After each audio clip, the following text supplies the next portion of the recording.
there's a part of you that doesn't actually want to heal. Not because you're lazy, not because you're weak, but because being broken gives you something you're afraid to lose.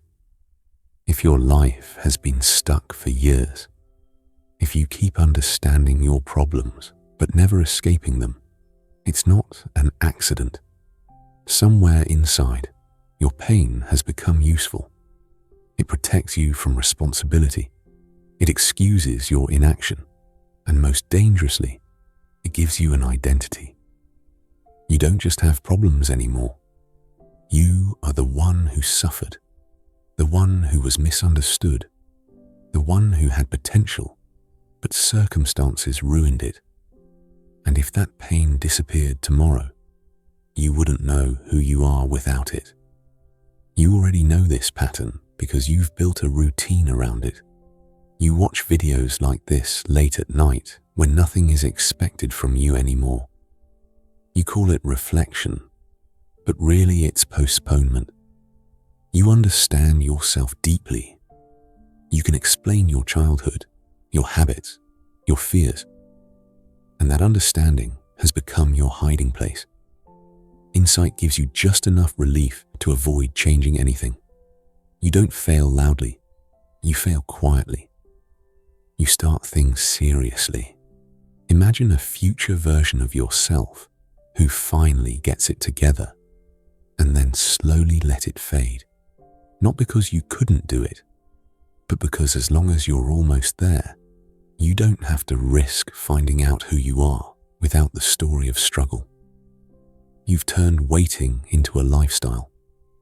Waiting to feel ready. Waiting for clarity. Waiting for confidence. While deep down knowing that if you fully committed, you'd lose the one thing that explains your life so far. Your pain has become your alibi. Here's the truth most people never admit.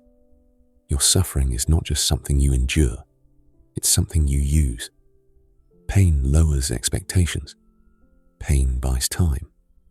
Pain explains why you haven't moved. At some point, your mind learned that being wounded is safer than being exposed. So your pain became a role, a position, an identity.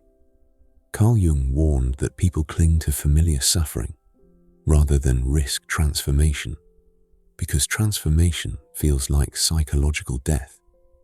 If you let go of your pain, you don't just lose what hurt you, you lose the story that made sense of your life. No more, I'm still working on myself. No more invisible enemy standing between you and responsibility. Just you, here, now. And that's why motivation never lasts. Motivation speaks to the part of you that wants change, but ignores the part that benefits from staying the same. It lets you feel like you're changing without actually changing. Self-help becomes emotional anesthesia. You consume insight not to move, but to soothe yourself. Advice assumes the problem is ignorance. But you're not ignorant. You're informed. The real problem is that real change would take away your story. So nothing changes until you stop asking why and start asking what you're willing to lose. Not what you want, not what you intend, what you're willing to sacrifice. Every real change costs you an identity. You don't leave your old life because you understand it. You leave it when staying becomes more expensive than walking away. So stop trying to fix yourself.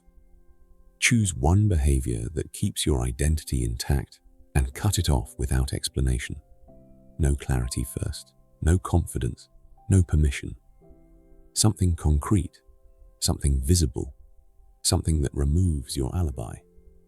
Jung believed transformation doesn't come from insight. It comes from confrontation.